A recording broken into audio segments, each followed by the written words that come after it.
is today?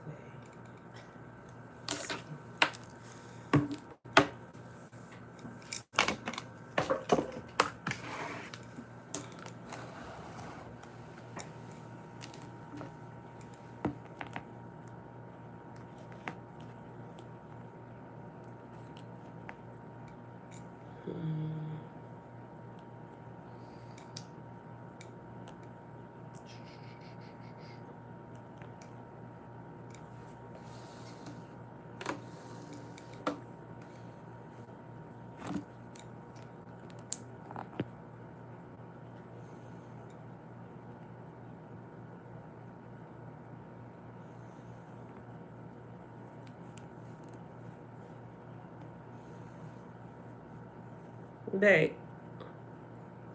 top of the day, beautiful people. I'm trying to get my phone together. I ain't got my laptop, so I gotta figure out how to make my phone stay still. Sitting right here while I record. Your laptop at? At the office. I thought I left it in the truck, but it's at the office. Where you get your laptop at? No, I'm recording. I'm good. It's just my phone. I'm trying to get it to stay. Hold on, with the camera. What if I put that right there?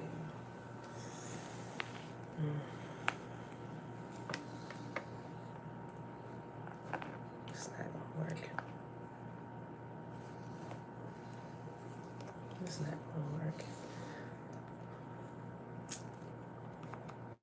I know. Hold on 1 second.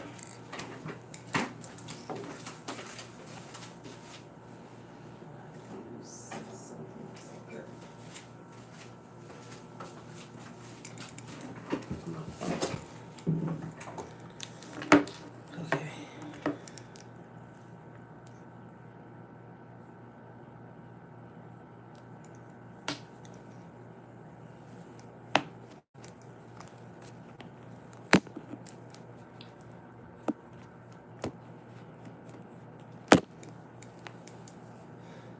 I don't like that's gonna work either.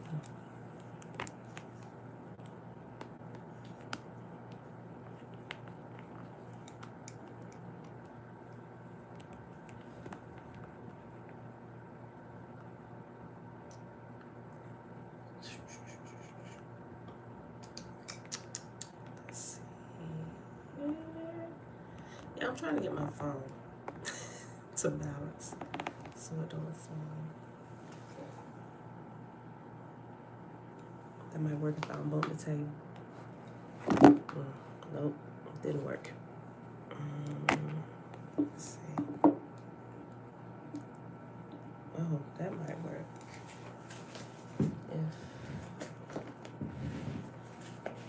Let's see.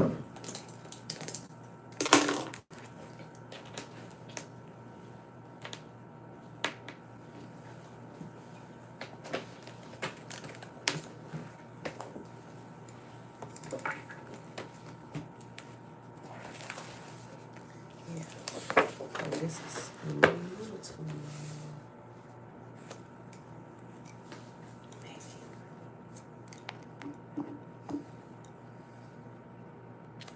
That might work. All right, beautiful people. I think we're good. Hold on.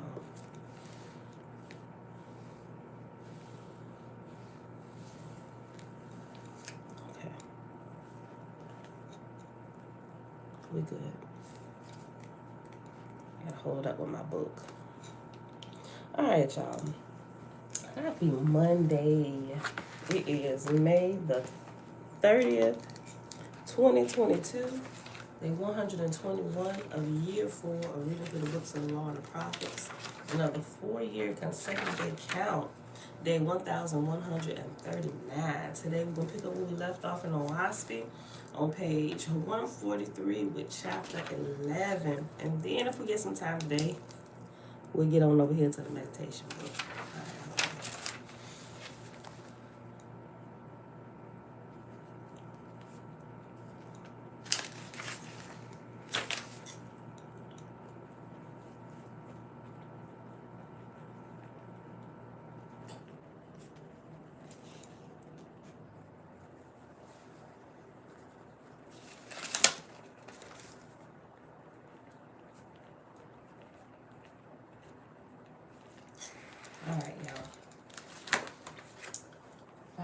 We thank you for another day that we are using to search for truth. All right, y'all.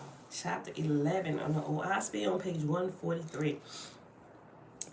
In Asan, Assan, Asan. In Asan, Osiah appointed Shaban as God over the delivered host, and Shaban selected officers and teachers, and then divided the people into groups and sections according to their development, and then erected schools and nurseries and factories, and put the inhabitants to work, feasting them plenteously with rites and ceremonies.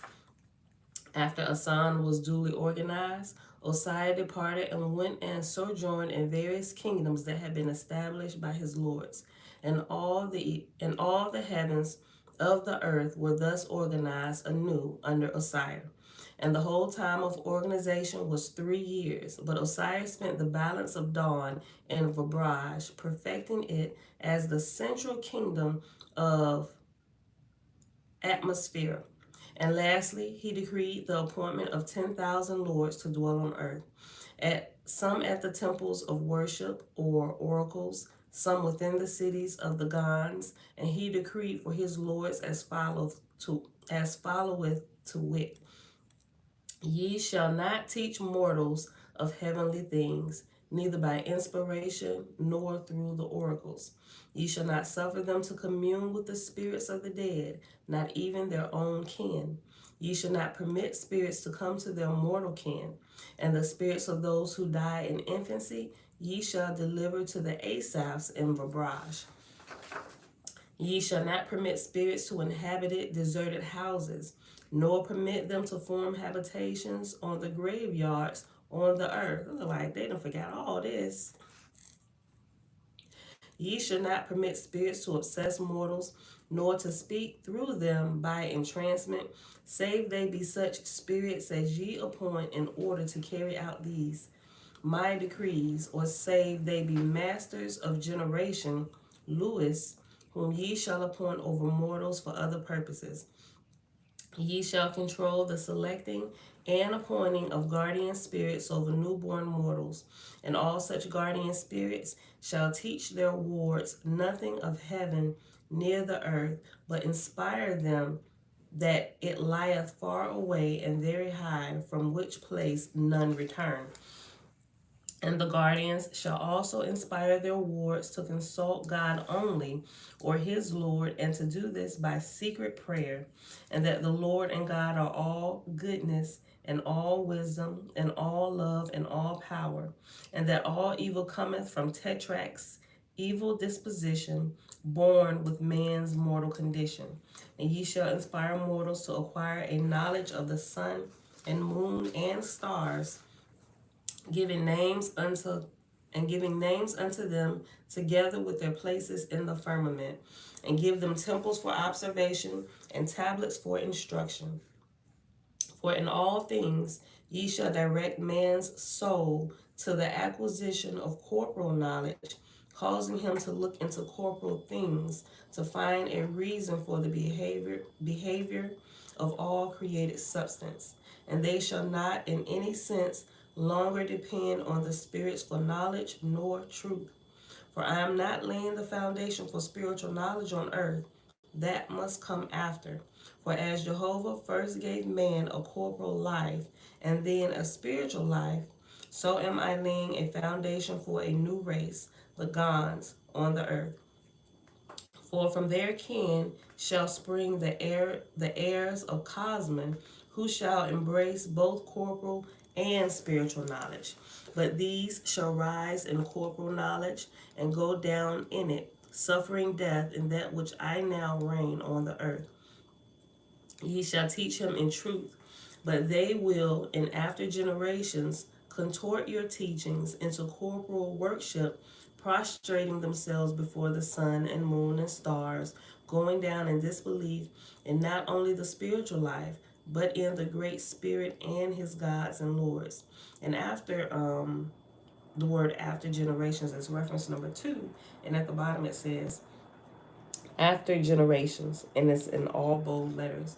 All subsequent similar changes are not footnoted. See editor's note number 6.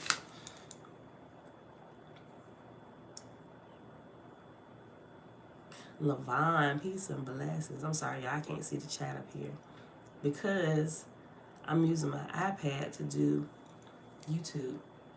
I left my laptop at the office by mistake, didn't even realize it. So I gotta click stuff to see the chat now. Okay. All right, back up. Verse 22. All these things must come to pass on the corporal world, nor is there any resurrection in the latter days, save these of this day. All right, let me start over. All these things must come to pass on the corporal world, nor is there any resurrection in the latter days, save these of this day go through the fall which I am preparing for them. For which reason ye shall found corporal knowledge in the stars and name them, for these things will be testimony in Cosmin of the fate of the worshippers of corporal knowledge in the time of the Osiris cycle, wherein ye shall leave nothing undone that can be done to make mortals put aside all spirituality, save to believe in the great spirit and the distant heaven, but make them pursue knowledge wholly corporal. For the labor of God and his lords shall not always be to fetch spirits back to earth, to learn of corporal, for this is not Jehovah's plan. A heaven shall be built up of corporal knowledge, which shall have a base in the firmament of heaven, where spirits can be taught in time to come. Fear not that man can be too unbelieving in spiritual things in this age. Jehovah requireth even perfection in unbelief in certain periods of time, and this is the founding of that era on the earth. Do ye therefore these matters with all your wisdom and strength, and may the light of Jehovah be with you now and forever. All right, y'all, next chapter. Chapter 12. Osiris, through his mathematicians, now furnished the lords with maps of corporal stars and moon and sun and the position of the earth with the sun belt, and after sun belt it's zodiac, and bestowed names of animals upon them. Let me read that again. Osiris, through his mathematicians, now furnished the lords with maps of corporal stars and moon and sun and the position of the earth with the sun belt, zodiac, and bestowed names of animals upon them, showed wherein the region of cows was, the place of bulls, the place of bears, the place of horses, the place of fish, the place of scorpions, the place of sheep, the place of lions, the place of crabs, the place of death, the place of life. Hold on, let me go back because it started actually naming them out. They naming the zodiac animals, y'all. But the first few, they didn't actually name it, but when it got to death, it's Sagittarius. Let me go back. Showed where the region of cows was, the place of bulls, the place of bears, the place of horses, the place of fish, the place of scorpions, the place of sheep, the place of lions, the place of crabs, the place of death, Sagittarius, the place of life, Gemini, the place of Capricornus, and marked the seasons and made 12 sections or months to the year, which was the width of the sun belt.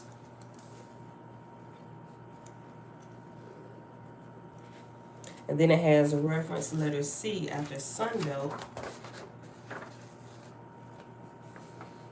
And that says C on page 146.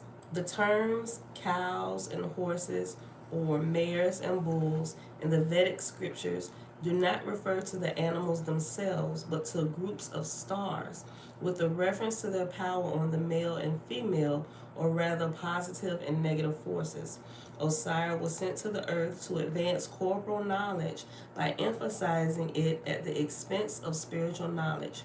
Osiris will stand to the end of time as the god of natural philosophy. Apollo's mission was first to develop a well-made physical body among the gods.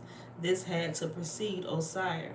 The names of many stars, the names of many other stars, and most of the signs of the zodiac are today as they were given by this god, Osiris, more than 10,000 years ago. It can also be seen that Osiris' strategy to emphasize growth in corporal knowledge led him to prohibit any spirit communication at all, restricting all discourse between spirits and mortals. Consequently, this demonstrates that at any given time, the lack of prevalence of spirit communion or contrasting abundance of it is a function of both the policy of a given God's overseeing administration and the degree of spiritual light, or Dan, manifested at that time on earth. It is not a function of the abundance of or lack of spirits, or by its absence, a verdict on the validity of spirit communion. Case in point, the 35-year dawn, according to Elohist communications, at the beginning of the first cosmic era, facilitated a surge in the prevalence of spirit communion to a degree far greater than what is manifested today. Even the White House was a documented active participant. The momentum this dawn induced in spirit communion endured to a more limited extent for a few decades following dawn. One should understand that this is a reflection of the differences in policy from the angelic realms, as well as the degree of spiritual light manifested on earth at that time, i.e., the difference between the degree of light at the dawn of Dan versus the time between Dans. The contrast and the prevalence of spirit communion between then and now is not evidence of whether spirit communion is a reality or not, but a reflection of the differences in both policy and environmental conditions within the spiritual realm. In some circles, the practice of spirit communion is considered to have been a fad that occurred in the late 1800s, and like all fads, it was something that has come and gone. Rather, the reality is that the surge in spirit communication at that time was a function of the dawn of Dan, and that is a state of being that one can expect to recur in the future when a Dan or a sub-cycle Dan returns. The times of Dan are events that any student of cosmology can easily predict with a reasonable degree of certainty. But Dan or not, spirit communion still goes on as it always has, though by necessity with less fanfare and public spectacle than what had occurred during the dawn of Dan. And that's the end of that reference letter C, and that's 1882, the lowest edition. All right, so go back here on page 144 in chapter 12 at verse 2. Okay, let me just read verse 1 over again. Okay. Osiris, through his mathematicians, now furnished the lords with maps of corporal stars and moon and sun and the position of the earth with the sun belt or zodiac, and bestowed names of animals upon them, showed where the region of cows was, the place of bulls, the place of bears, the place of horses, the place of fish, the place of scorpions, the place of sheep, the place of lions, the place of crabs, the place of death, Sagittarius, the place of life, Gemini, the place of Capricornus, and marked the seasons and made 12 sections, months to the year, which was the width of the sun belt. And he placed the sun in the midst and made lines thence to the stars with explanation of the powers of the seasons on all the living. And he gave the times of Jehovah, the 400 years of the ancients, and the half times of Dan, the base of prophecy, the variations of 33 years, the times of 11, and the 7.5 times of the vortices of the stars, so that the seasons might be foretold and famines averted on the earth. When the tablets were completed and ready to deliver to the lords, Osiris said, "Take these and bestow them on mortals, both through the oracles and by inspiration, making them sacred with the prophets and seers and priests and their kings and queens. And ye shall inspire them to build temples of observation, to study the stars, teaching by the Gao and by the travel of the sun, north and south, and by the Sinest, north star." Sinest is called the North Star. It's Cnest. And by Sinest, North Star, and by dark chambers, that they may prove the fitches of Hak, Haak, which is reference letter D, that they may prove the fitches of Hak, for nothing shall be left undone or untaught, whereby man's corporal senses shall not prove adequate to a perfect corporal life. We got to get this going again, because let's go to reference letter D after fitches of Hak. On page 146, reference letter D says fitches of Hak, and I spell it. Fitches is Fichtus of OF, and Hak, Haak. Fitches of Hak refers to 24,000 year periods, as will be seen in another place, when great changes take place on the earth. It also refers to an average position of the North Star. And yet again, the same term applies to certain distances from the sun where planets have orbits. It is by this rule that astronomers to this day judge of the place where a planet is likely to be discovered.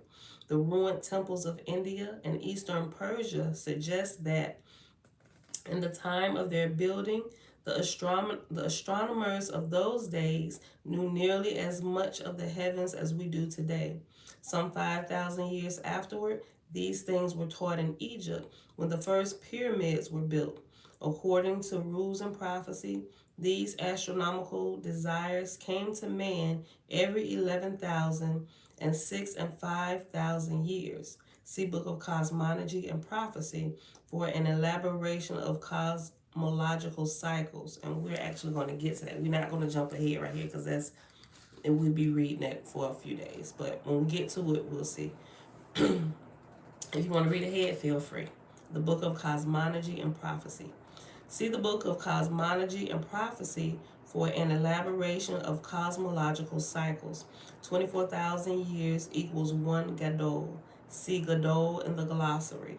The average position of the red star refers to the variation in its position caused by variations in the master vortex of the solar system. 1882 Elohist edition. But I will look up Gadol real quick, right? You're probably familiar with that word if you've done I forgot. This book was holding up my phone for Facebook, because normally I dock it on my iPad. So let me not move that. I mean my not my iPad, my laptop. Gadol.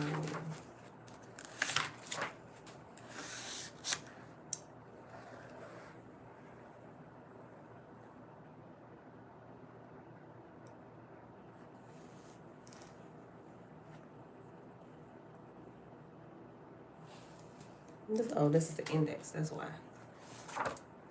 Glossary.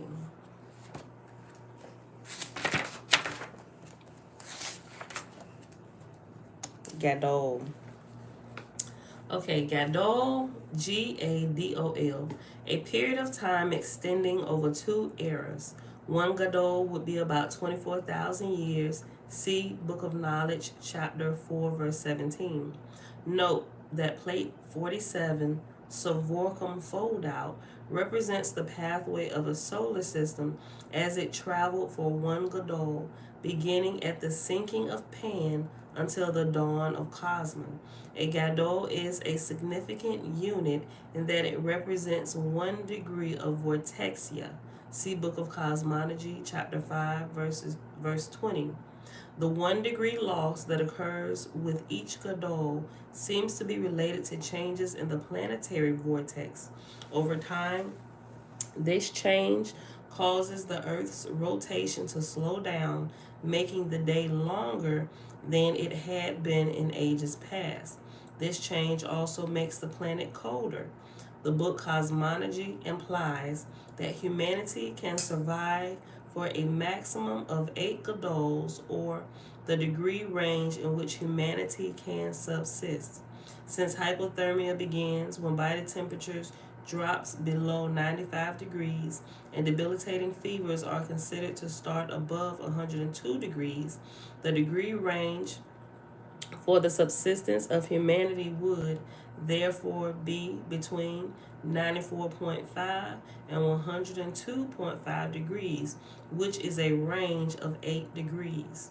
The book of Siddhis, through the synopsis of 16 cycles, spanned 2 Gadols. The next Gadol is covered from the book of Af through the book of Es. The dawn of Cosmon marked the commencement of the following Gadol in this sequence, or rather the beginning of the next season. See season in glossary. The Cosmon season spans 3 Gadols, but shortly before the last Gadol is completed, humanity will be extinct. See plate current position of the solar system in this Cosmon season at the end of the glossary. Okay.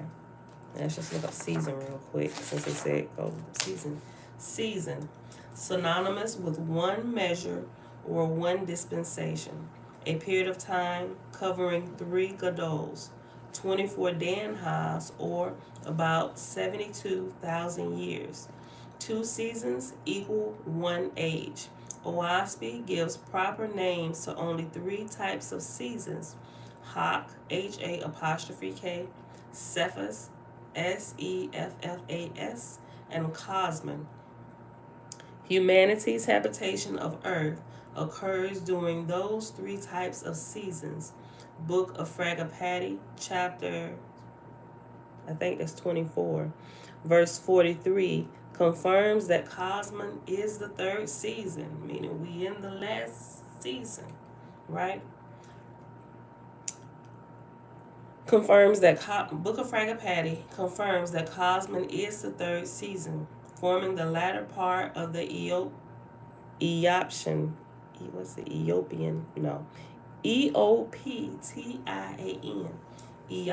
age, forming the latter part of the Eoptian age. Season here should not be confused with the terms spring, summer, autumn, and winter when used as a description of the progressive changes of the earth within the 4 types of ages. Spring is used in the context of an age. For example, is the Simuan age and consists of 2 seasons, with each season being 24 Danhas. See plate current position of the solar system in this Cosmon season at the end of the glossary. Let's go to the end of the glossary. Oh, I flipped right to it. Oh, we saw this before. Maybe I didn't show it to you. Maybe I did. No, I remember reading it. Yep, all of the 1 degrees and stuff. Okay, so if I move this, I'm going to have to be careful so my phone don't slide down and cause Facebook to flip up to the ceiling. Okay, hold on.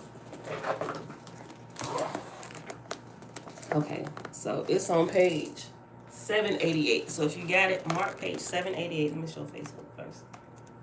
You probably can't even see it, but that's what the diagram looks like. You had to get a little closer to see exactly what it is. All right, YouTube. Dropping my stuff out of the book. Okay. All right, I gotta be careful because my setup is a little bit different. Okay. And we'll actually be getting into the book of Fragapati, not tomorrow, in a couple days, because we're literally, we're about to read the last chapter. No, hold on. Where was I at?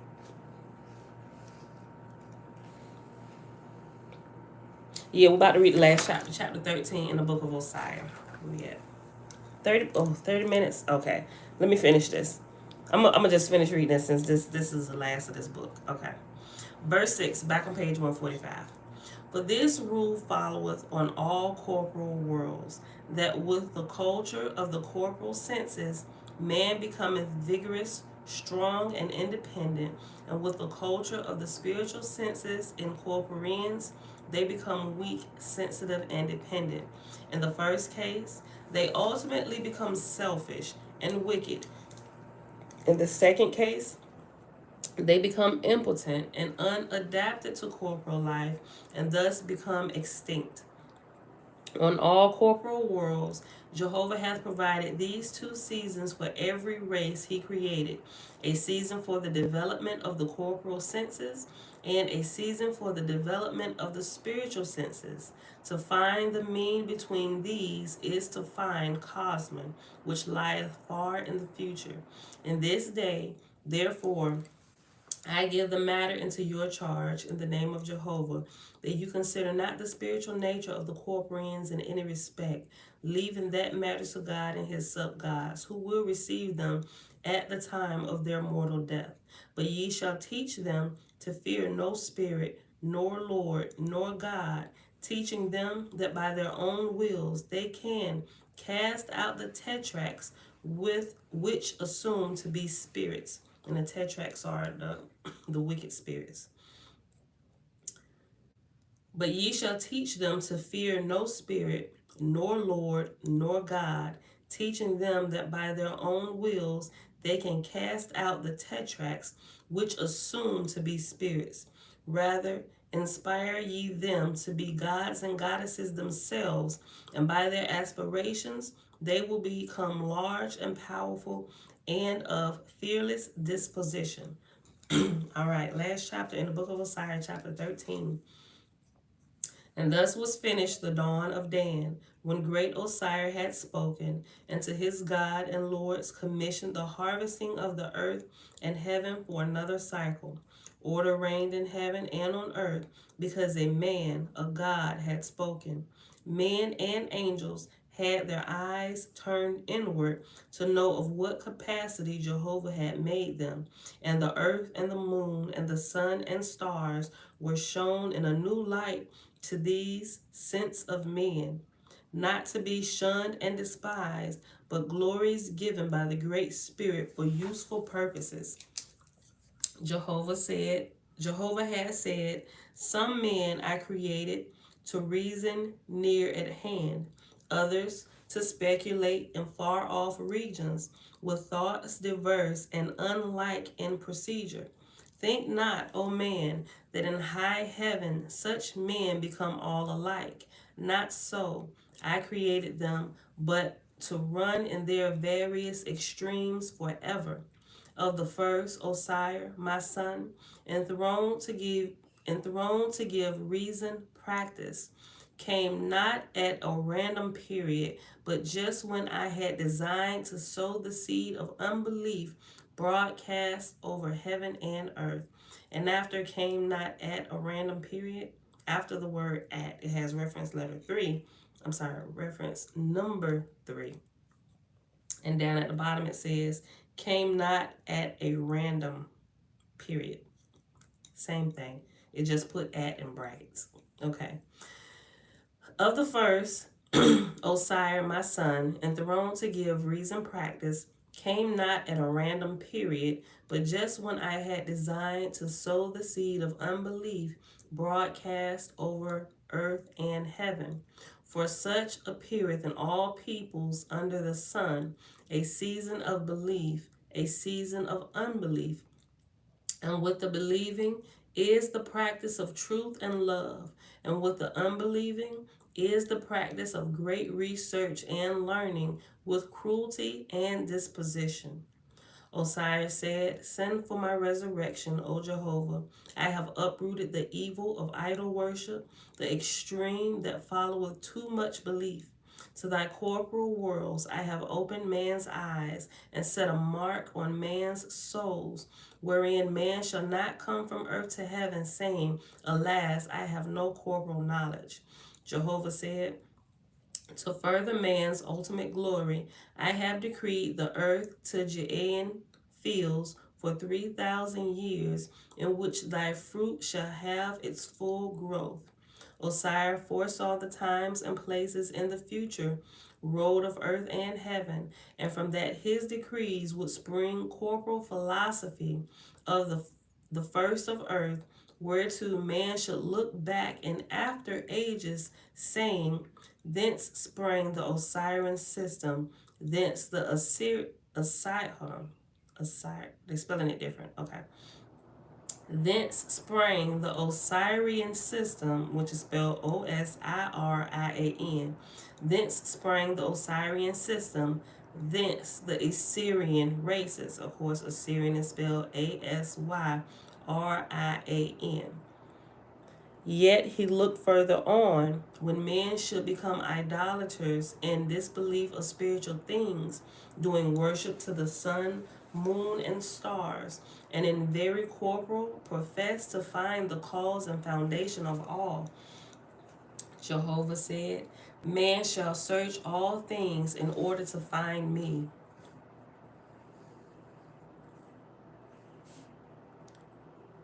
Jehovah said, "Man shall search all things in order to find me, but I gave this labor not to one generation of men, nor to those of 100 or 1,000 years, but to cycles. For when I come in Cosmin to found my kingdom on earth, man shall have the testimony of all speculations and philosophies before him, together with the fruits thereof, and he shall judge that which is good by the evidence of past practices." Ain't that what we doing? Ain't that what we doing? Ain't that what we doing? We said, let's get everything. Put everything on the table. We need to look at it. Everything. Oh, my G. Listen. This is beautiful. Listen. Verse 8, page 145. Jehovah said, "Man shall search all things in order to find me, but I gave this labor not to one generation of men, nor to those of 100 or 1,000 years, but to cycles. For when I come in Cosmin to found my kingdom on earth, man shall have the testimony of all speculations and philosophies before him, together with the fruits thereof, and he shall judge that which is good by the evidence of past practices." High in the ark of seeing rose Osiris' call, where millions waited, knowing the dawn of Dan on the red star was near its end. Swift messengers told the story of Jehovah's work through his son Osiris, and measuring the width of his harvest, laid the scheme at the feet of the reigning goddess Antwa. And she gave the word, "Go to her legions in waiting, who had moored an Oahspe afloat, a fire ship, ready to proceed for the host redeemed by great Osiris." See, we're still noticing that it's always goddesses who are coming to redeem the souls, right? That when they throw the ceremony, it's the goddesses that come, crown the brides and the bridegrooms, and they leave with her, right? This is beautiful. The ones who are ready to, it's the graduating class. Remember, brides and bridegrooms, male and female spirits who are ready, who've completed this level.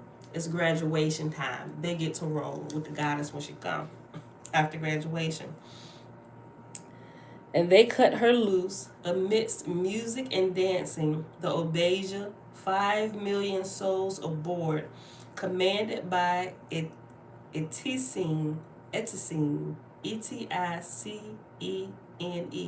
Eticene, goddess of Antwa's garden, an Ethereal plain where dwelt 10,000 million souls, a place of rest for gods and goddesses to regale themselves with stories of redemptions of mortals on the countless stars floating in Jehovah's Ethereal veins, off to the red star, the earth, steering the Oahspe, the pride of Etisim, for the marriage festival of 7,000 million brides and bridegrooms, the yield of Osiris' harvest for the upper kingdoms. Boy, he did an awesome job. Like, Osiris, that dude. Meanwhile, Osiris and his host, prepared in the usual way, waited the signal, the coming of Jehovah's light within the earth's vortex. For strange it seemeth to gods and men, everything in the firmament is upward, who leave a star, upward rise, who leave an ethereal world for the stars, rise upward also, but call it downward to suit the understanding of mortals. Let me read that again. Verse 12. Meanwhile, Osiris and his hosts, prepared in the usual way, waited the signal, the coming of Jehovah's light within the earth's vortex. For strange it seemeth to gods and men, everything in the firmament is upward, who leave a star, upward rise, who leave an ethereal world for the stars, rise upward also, but call it downward to suit the understanding of mortals. So pierced the vortex of atmosphere, the Oahspe and the hosts of Etisim. The brides and bridegrooms shouted with joy, and the millions of guests assembled to witness the awe-inspiring ceremonies joined in applause. Then down came the ship of fire, broad as the sea with all her appurtenances. That don't say that. Appurtenances. I'm going to spell it. Appurtenances. Appurtenances. Okay, I'm going to look that up later. Then down came the ship of fire, broad as a sea, with all her appurtenances in trim. It's probably like apparatuses, like everything about her, in trim, and adorned in majesty, even to the floors of the barrage. And from the mantles of light came Etisim to salute great Osiris in the name of the Great Spirit, and receive his contribution to the unchangeable worlds. Osiris, with his attendants, the archangels of Loxin, received Etisim under the sign of Ormazd, master creator of power, and then presented his delivered sons and daughters, 7,000 million. Whereupon due ceremonies were proclaimed, and the brides and bridegrooms of Jehovah entered the Oahspe. Osiris saluted God, who was ordained to be ruler of heaven and earth for the next 200 years, and with sorrow in his soul departed, going into the Oahspe, the fire ship for a higher heaven, where waited millions of loves calling him to come home. Then upward rose the mighty ship, commanded by the slender Etisim, the young goddess of Antoine's garden, her little hands stretched upward to Jehovah, her mighty faith, commander of the elements. And that, my beautiful people, is the end of the book of Osiris. Alicia, yeah, hey girl, hey. Hold on, y'all. Okay. Y'all, I ain't got my laptop, so I ain't see none of y'all come in. I mean, I saw little things pop up. It's just like the little chat box. It appears and disappears. It's different from my laptop. Hold on. It disappeared. Hold on. Who here? Well, who said something? Jen, Grand Rising. Belinda Brown, Shalom. Janie of Yah, Shalom, Shalom. Francis, Shalom. Shayla G, Shalom. Hold on. It went up. Yes, Tootie. Something popped in. Amanda, Shalom. Tootie, you have to wait a minute. It's going to take me a minute to do that. Go get back over there on the bed. Babe, call her. Gotta come in. Bye. Hold on. Why is this not moving? Hold on.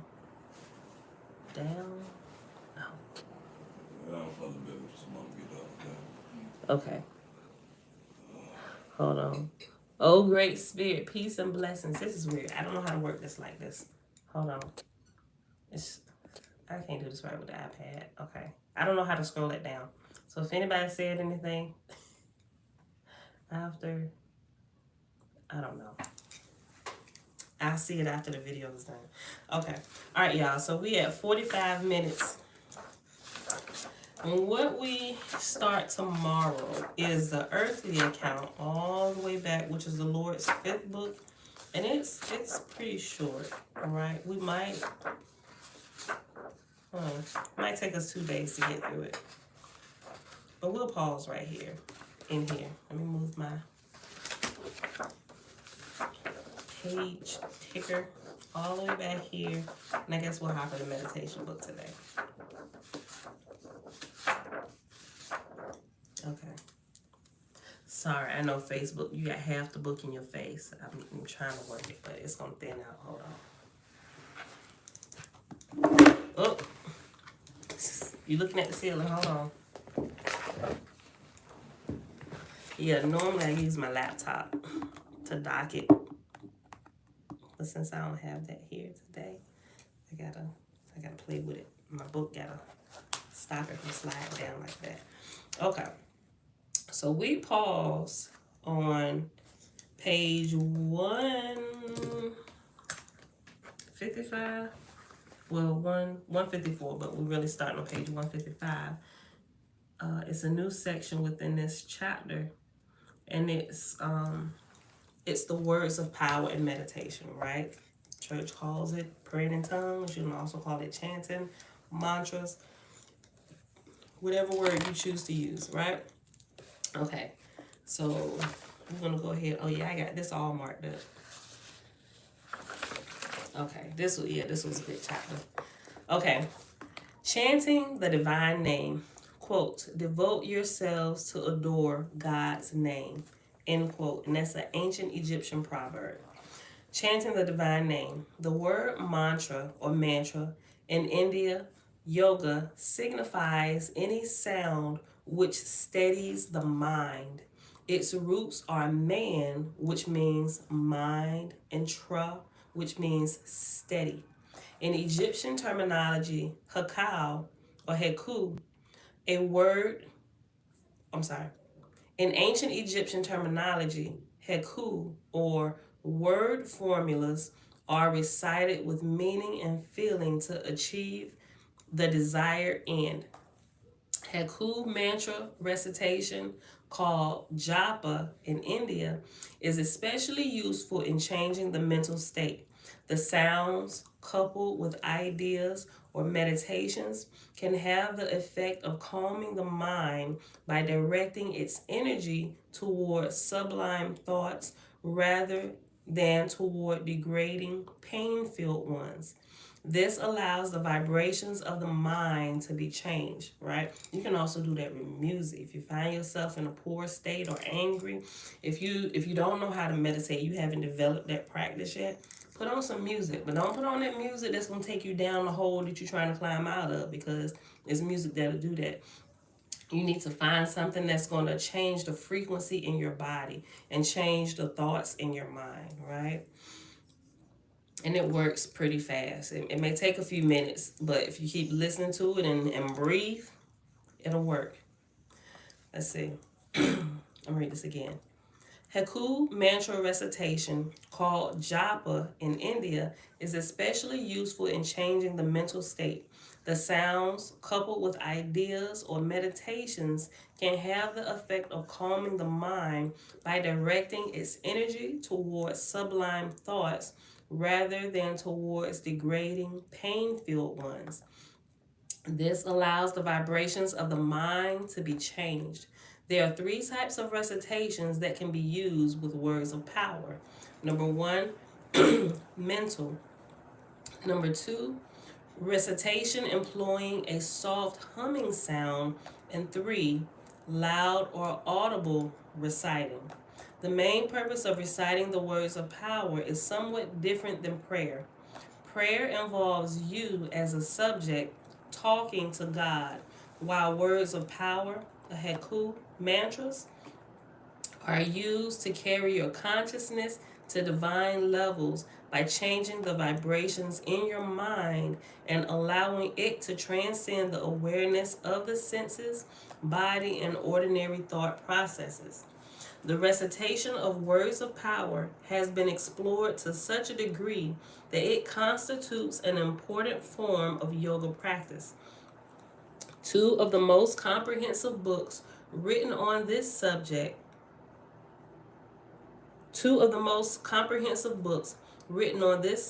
by Sri Swami Sivananda were Japa Yoga and Sadhana, and you can actually get both of them from Amazon. Mom, shalom, shalom. I know because when I read ahead in this chapter, and as I was going through this, while I was going through all my meditation and practicing different stuff, I ordered them. I got them both. One of them is pretty thick too. Swami Sivananda told his pupils to repeat their mantras as many as 50,000 times per day, which will equal, depending on how fast or how slow you're reciting, that's about, it could be 6 to 8 hours. It really could be, right? Swami Sivananda told his pupils to repeat their mantras as many as 50,000 times per day. If this level of practice is maintained, it is possible to achieve specific changes in a short time.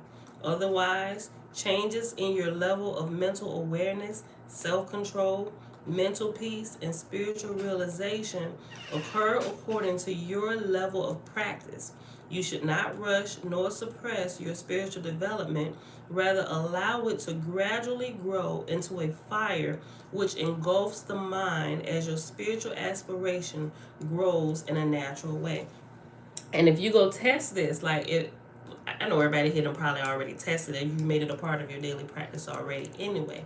But if you practice at long periods of time, I remember telling y'all, I had got some mala beads, right? At that time, you probably seen me wearing them. But I was actually changing it. I was actually counting my repetitions of my prayer language every time I repeat it, because it's like a 4-sentence phrase that's my prayer language. So each time I say the 4 sentences, since it's 1, 2, 3, and 4, that will be one recitation for me.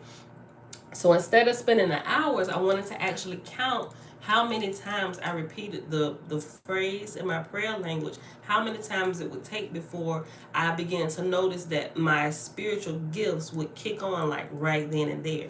Or my eyes would just pop open, I could see into the spirit, I could hear, I could smell, like all of those things. Because if you practice it long enough, you'll start getting those, you'll start reaching siddhi in certain areas. And siddhi is just like a spiritual awakening of your spiritual gifts or whatever, right? Just gonna talk about it a little bit. But this is that.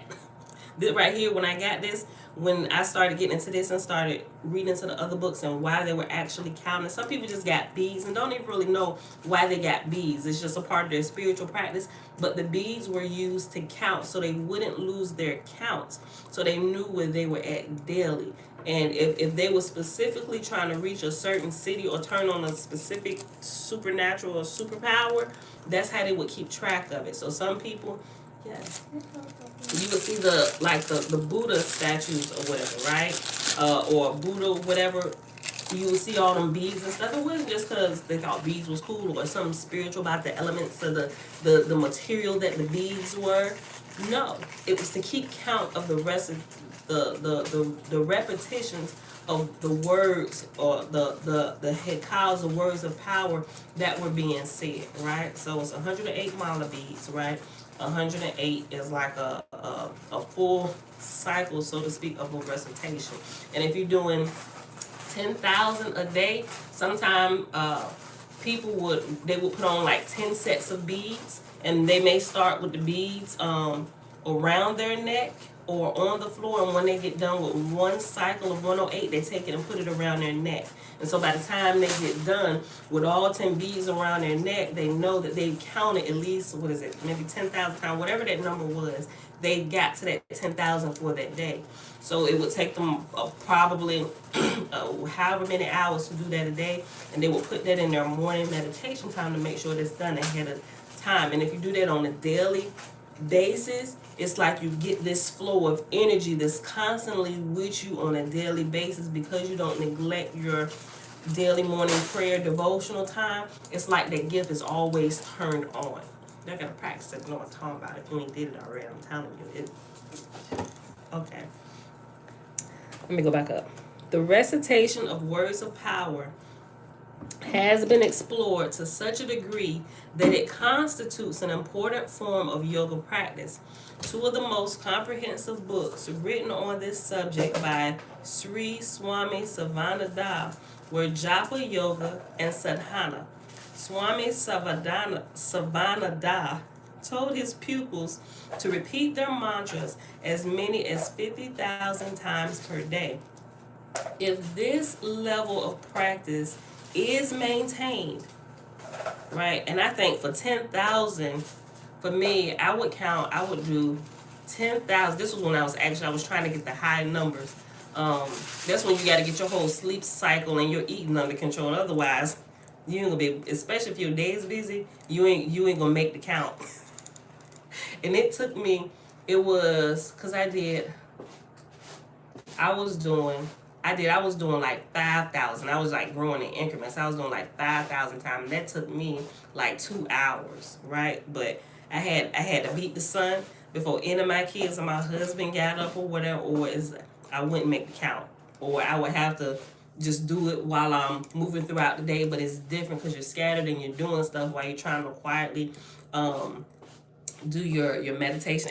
It works so much better if you can carve out that time and be devoted to that time. Like, you'll see the difference a whole lot faster than if you're trying to do it moving around. Not that you shouldn't do it. You should be in a state of meditation at all times, like 24/7, where you're moving, but you're always inwardly, like praying, always, like Paul would say or whatever.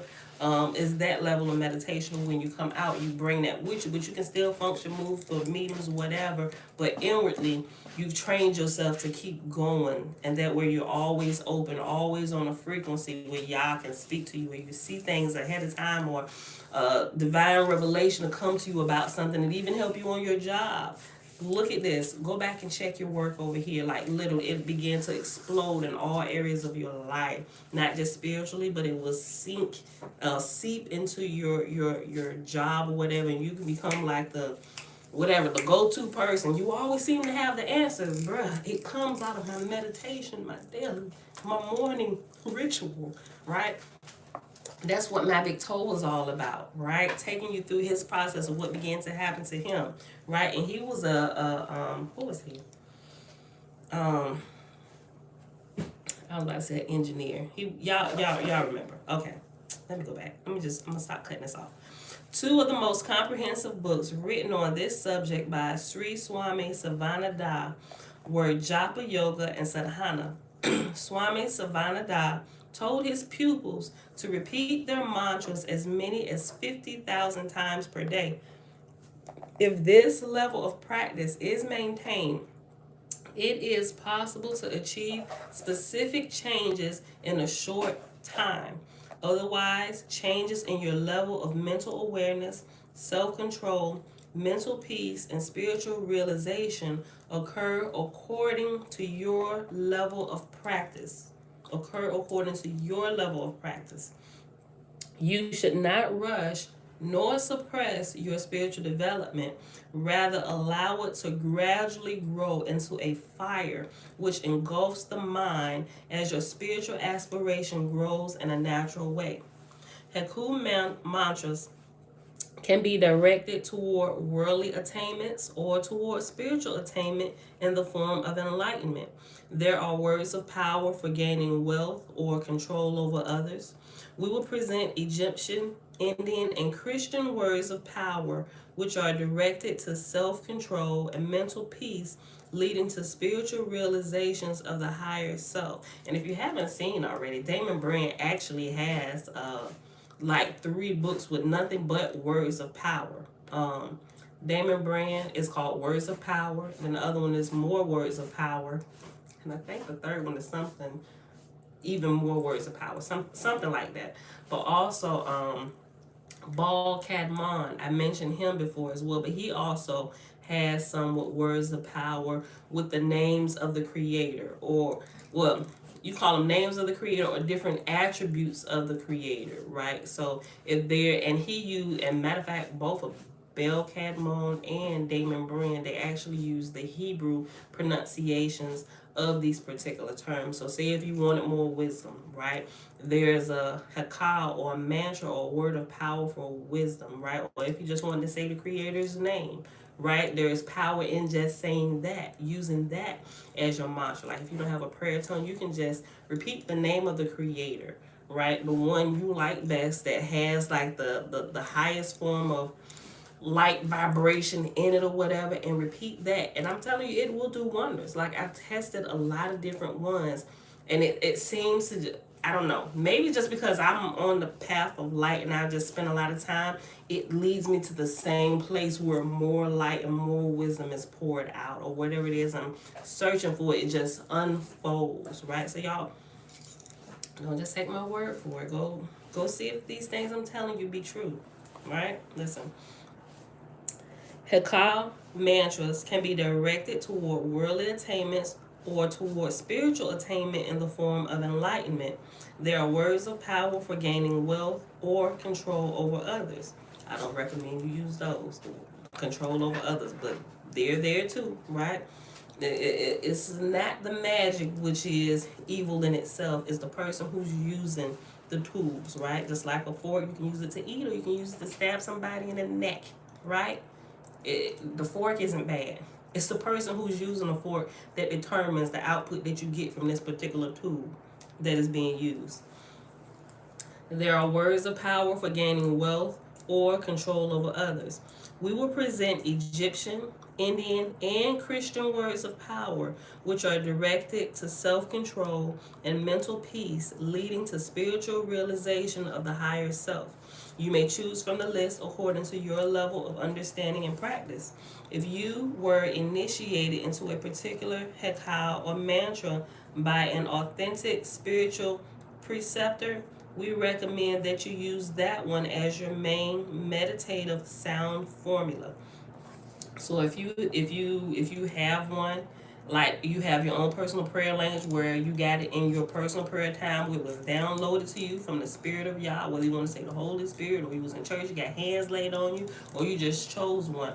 If you have a personal one that is like already a part of you, use that one, right? You can test other ones, but I'm telling you, the one that you saw that was like supernaturally downloaded to you, that is very specific to your vessel. Use that one. If you were initiated into a particular hekau or mantra by an authentic spiritual preceptor, right, a teacher, preacher, whoever, whatever you call them, a yogi master, whatever, right? We recommend that you use that one as your main meditative sound formula. You may use others for singing according to your inclination in your leisure or idle time. Also, you may use shortened versions for chanting or singing when not engaged in formal practice. For example, if you choose Om Amun Ra Pata, you may also use Om Amun, right? So it could be a long one or you could shorten it. Reciting words of power is like making a well, W-E-L-L, like you get water out of a well. Reciting words of power is like making a well. If the well is made deep enough, it yields water. If the words of power are used long enough and with consistency, they yield spiritual vibrations which reach deep into the unconscious mind to cut through the distracting thoughts and then reveal the deeper you. Read that again.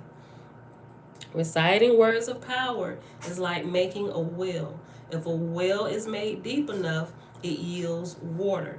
If the words of power are used long enough and with consistency, they yield spiritual vibrations which reach deep into the unconscious mind to cut through the distracting thoughts and then reveal the deeper you.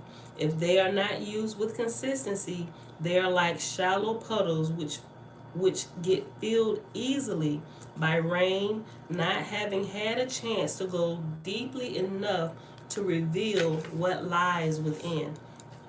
Don't forget that your movement in yoga should be balanced and integrated. Therefore, continue your practice of the other major disciplines we have described, along with your practice of reciting the Hekau mantras. Mental recitation is considered to be the most powerful. Like when you get it going and you're able to do it mentally without moving your mouth, you got to sometimes get it going with your mouth in order to break off and do it mentally where you can carry it throughout the day, right? Actually, physically repeating it out of your mouth gets you going. It's like starting up a alarm or a push mode.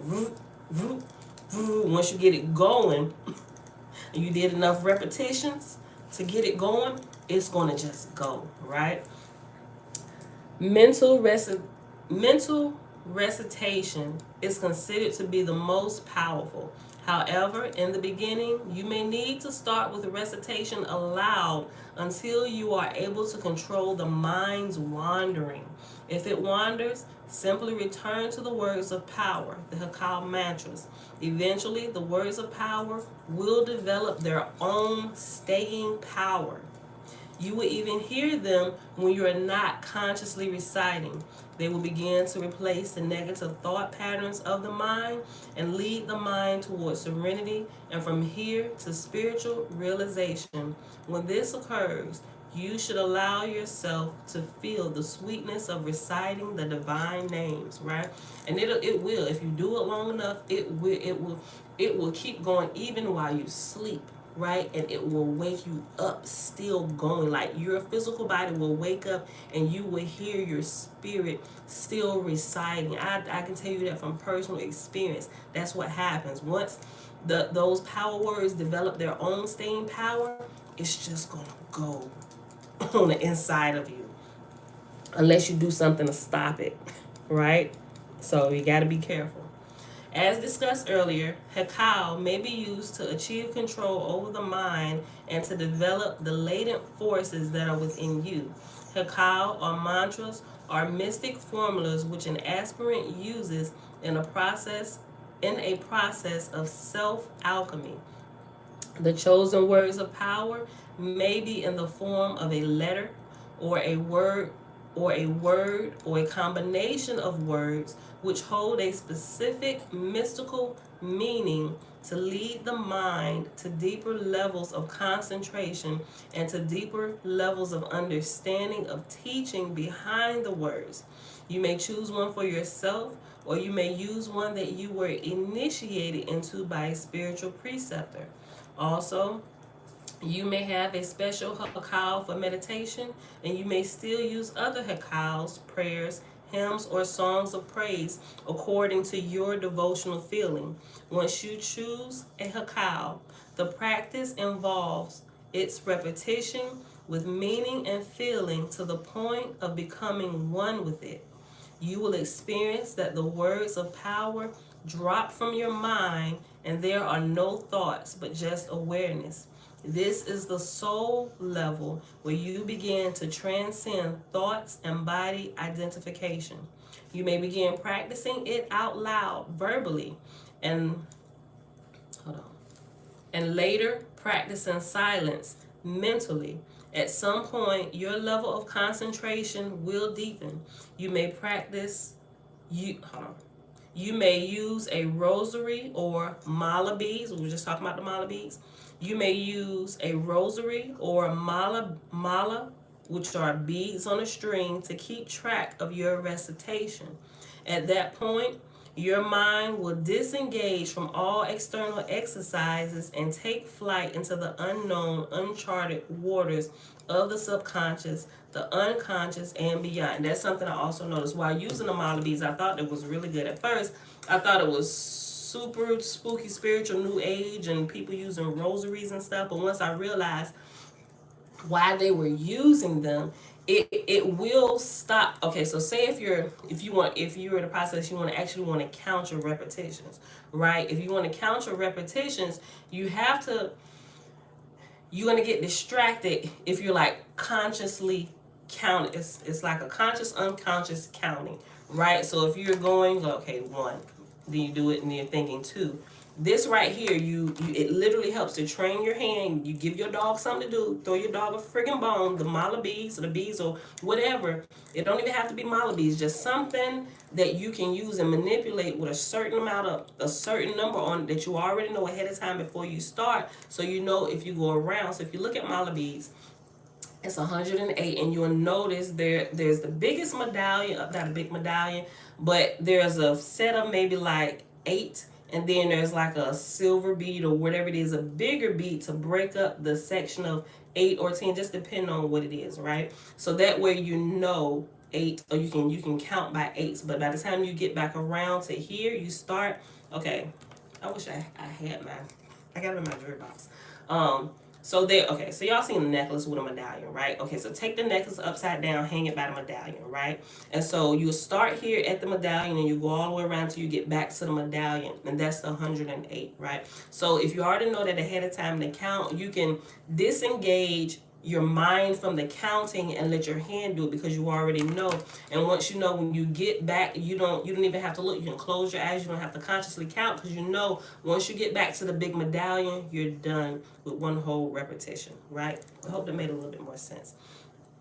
So that's why they use that, because you can completely let your mind engage and do what's needful and keep it from doing all the unnecessary stuff. If you can engage other body parts to taking on some of that work, right, while you're trying to focus. So your hands will help you focus. If you give it something to do, give it the opportunity to count for you, where your mind engages and you focus, and get in tune with Yah, right? So if you learn a little bit about that, it's not new agey or of the devil. It really is about math and helping you to focus. When I found that out, I'm like, oh snap. That was a whole new revelation in itself on allowing different parts of the body to help the mind engage and the spirit engage. Give it something to do, right? Okay. That's a whole teaching by itself. It could be. Listen, let's go back up. Okay. You may choose one for yourself, or you may use one that you were initiated into by a spiritual preceptor. Also, you may have a special heku for meditation, and you may still use other heku, prayers, hymns, or songs of praise according to your devotional feeling. Once you choose a heku, the practice involves its repetition with meaning and feeling to the point of becoming one with it. You will experience that words of power drop from your mind, and there are no thoughts, but just awareness. This is the soul level where you begin to transcend thoughts and body identification. You may begin practicing it out loud or verbally, and later practice in silence, mentally. At some point, your level of concentration will deepen. You may use a rosary or a mala, beads on a string, to keep track of your recitation. At this point, your mind will disengage from all external exercises and take flight into the unknown, uncharted waters of the subconscious, the unconscious, and beyond. Simply remain as a detached witness and allow yourself to grow in peace. Listed below are several hekau taken from ancient Egyptian texts. This may be used in English or in ancient Kemetic according to your choice. So you can say a hekau or words of power. You can speak it in English, or you can speak it in Hebrew. Like some people think it ain't gonna have no power unless it's in Hebrew. Okay, if you believe that, do it in Hebrew, right? If you want to use Indian or whatever floats your boat, you just got to get going. That's the whole point. You got to get going. Choose whichever one floats your boat, whatever one to help you sleep better at night, and get going. Just get moving. Listen. If you feel a certain affinity toward a particular energy expressed through a particular deity, use that inclination to your advantage by aligning yourself with that energy and then directing it toward the divine within your heart. Never forget that while you are working with a particular deity in the beginning stages, your object is to delve into deeper mystical implications of the symbolic form and the characteristics of the deity. So you're not worshiping the deity. Remember, we talked about the picture of grandma on your altar. Not that we're worshiping grandma, trying to call grandma back up from the dead, but grandma, when she was living, with someone that you knew to have a connection with the Father. Like grandma can get a prayer through like nobody else could, right? So that was your focus point, to be spiritual like grandma. And by looking at her, it gave you like the strength to keep going or whatever. Or just like grandma. Not like you're trying to worship grandma, but that was a representation of Yah to you, right? So that's what it's also talking about with the deities. But somehow that's translated into worshiping these deities like they are God, and that is not the original purpose for them. It's just like a picture of grandma. They were representations of God, of Yah, right? Use that to get your, and while you're getting started, get going, because remember, they're simply training wheels. When you get it going and you get yourself to where you don't need those anymore, you can put the picture of grandma away. You can put whatever or representations away, or mom and dad now, right? Because just like this mom and dad, they're representations until you get to a certain level where you can just go and you can do it on your own. That's all it is, right? Okay. If you feel a certain affinity toward a particular energy expressed through a particular deity, use that inclination to your advantage by aligning yourself with that energy and then directing it toward the divine within your heart. Never forget that while you are working with a particular deity in the beginning stages, your objective is to delve into deeper mystical implications of the symbolic form and characteristics of the deity. These always refer to the transcendental self, which is beyond all deities. And here, self is capitalized, meaning self is representing the great spirit or the great creator, right? That's who we are looking for. The great spirit. We're directing all our energy towards that purpose. These always refer to the transcendental self, which is beyond all deities. According to your level of advancement, you may construct your own Hekau according to your own feeling and understanding. As a rule, in meditations such as those being now discussed, the shorter the size of the Hekau will be more effective. The shorter the size of the Hekau, the more effective it will be, since you will be able to repeat it more often. That's why sometimes people just choose one word. It's like in India, they have one word, one sound, right? I mean, they have different ones, but you can just choose.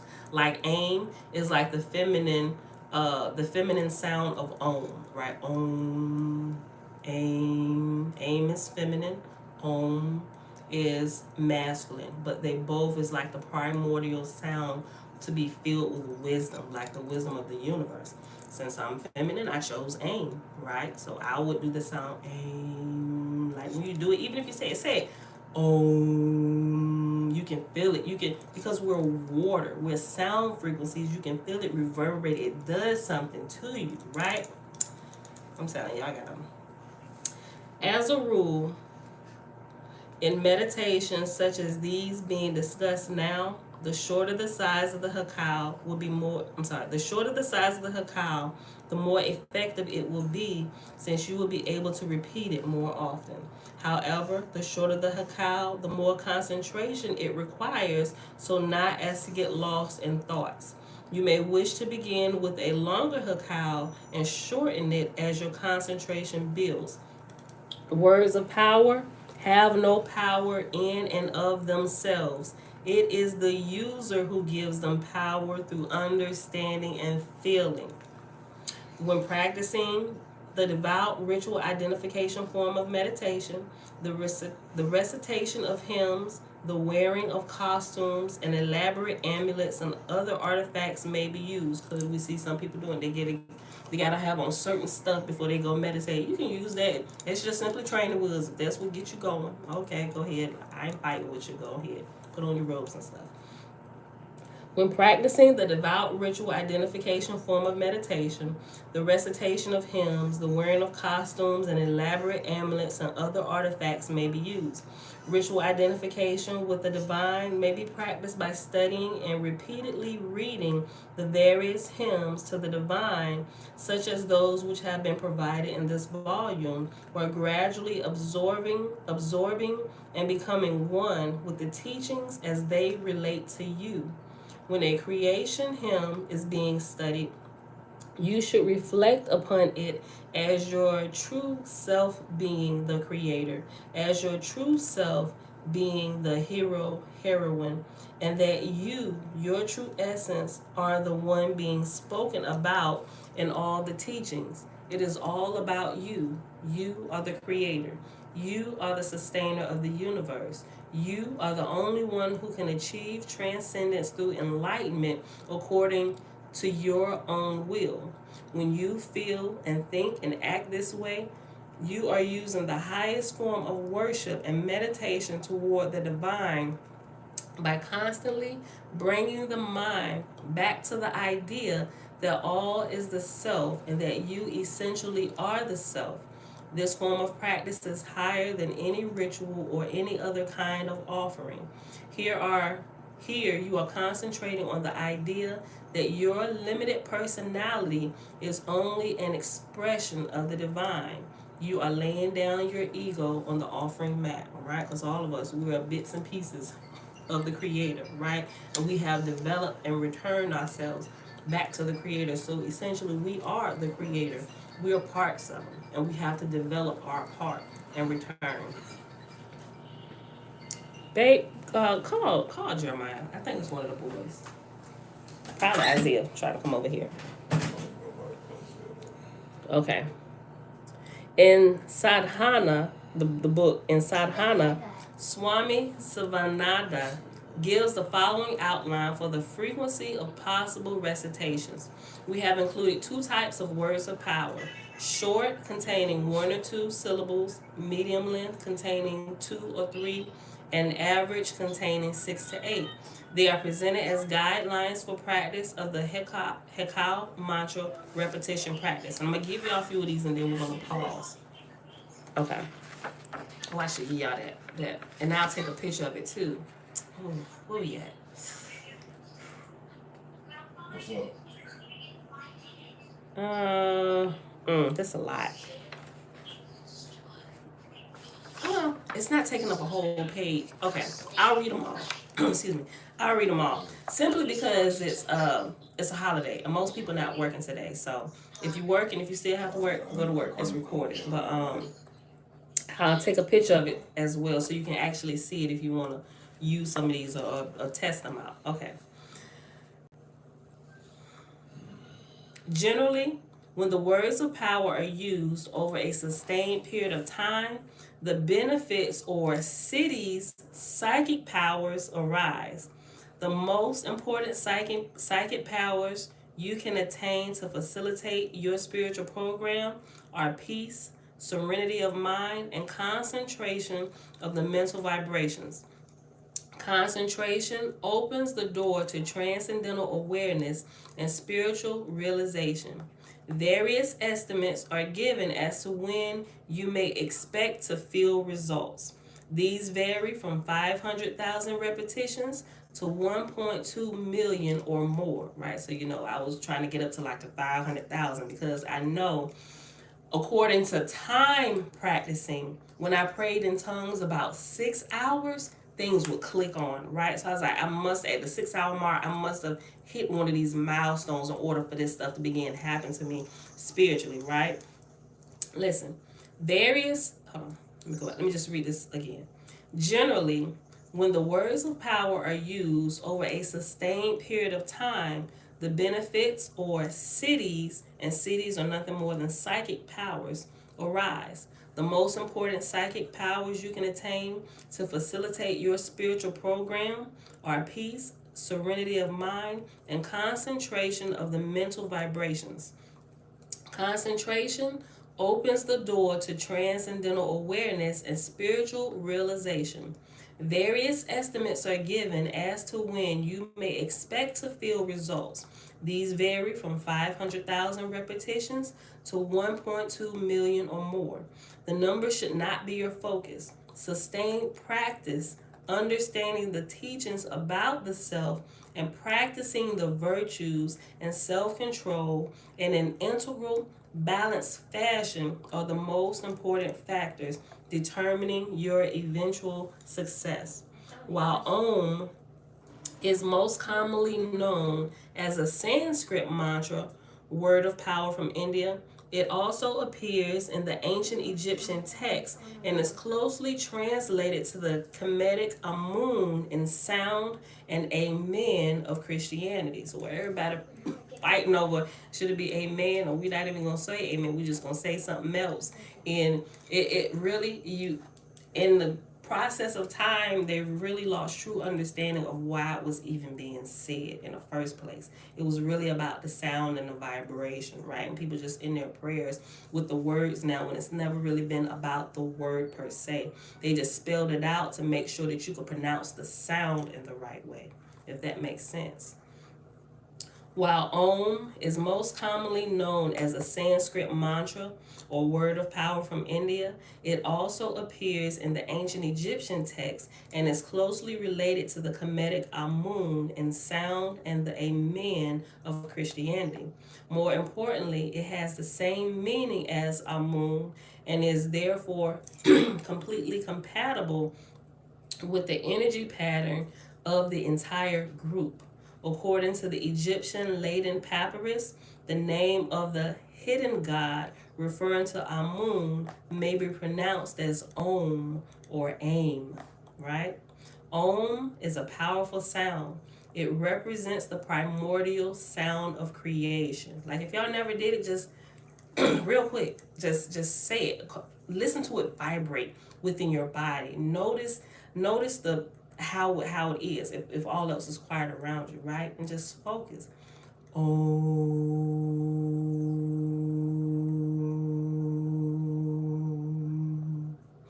my should have been a little bit longer. It should be.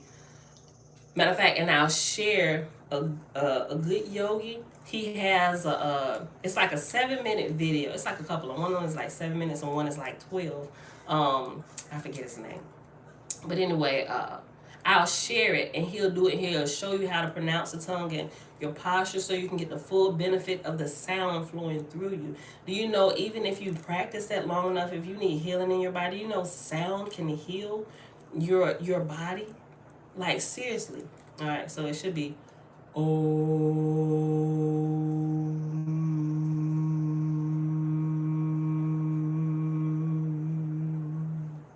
right? Okay, and he's gonna. I like his video because he really explains what happens with the body, how to hold the tongue, and it's one of the sounds that can be pronounced. I mentioned before, even if your tongue has been caught out, so nobody is exempt from this particular sound, which is the primordial sound of all creation, right?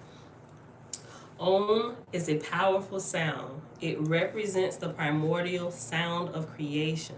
Thus, it appears in ancient Egypt as Om, in modern day India as Om, and in Christianity as Amen. Amen.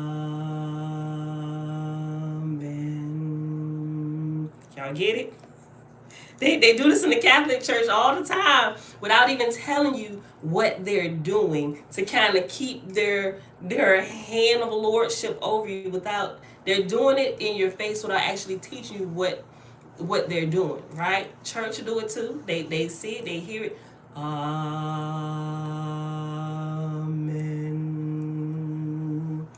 Om. It's the same thing.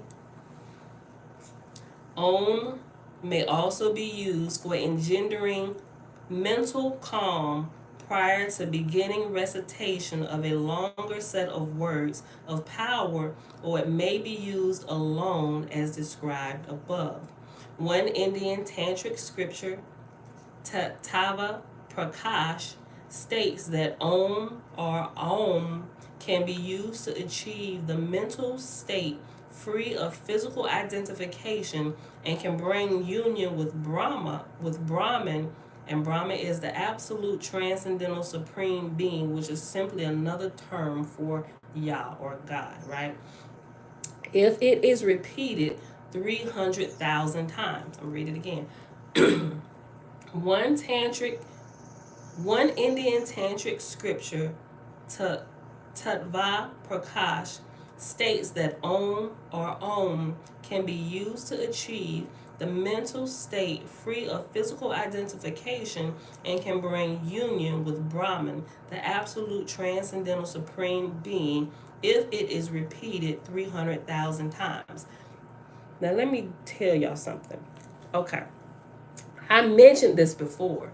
And when this happened to me, I mentioned it because I didn't know what had happened to me, right?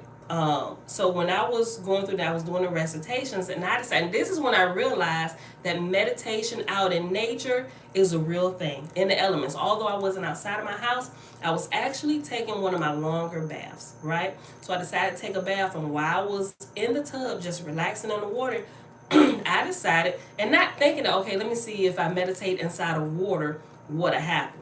But let me tell you what happened. It freaked me out. It freaked me out because I didn't know what was happening. I didn't want my body to just like completely like disappear or drown in the bathtub, right? So let me see what happened. I called and told my sister about it, and I mentioned it to y'all without telling y'all exactly what was happening because I didn't really quite understand it, right?